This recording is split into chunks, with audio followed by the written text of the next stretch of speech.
Hello all, happy new year எல்லாருக்கும். 2025 நல்லபடியாக தொடங்கி நல்லா சந்தோஷமாக போகணும்.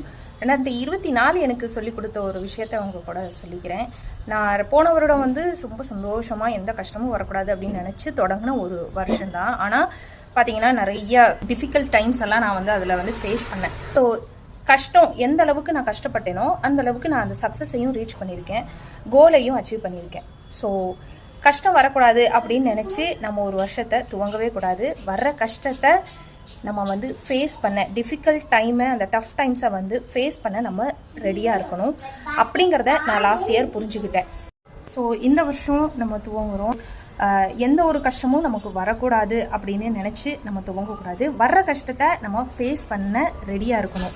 So get ready to face the tough time. எந்த அளவுக்கு நம்ம டஃப் டைம்ஸை ஃபேஸ் பண்ணுறோமோ அந்த அளவுக்கு நமக்கு சக்ஸஸ் இருக்குது அப்படிங்கிறத நான் புரிஞ்சுக்கிட்டேன். ஸோ இதை உங்கள் கூட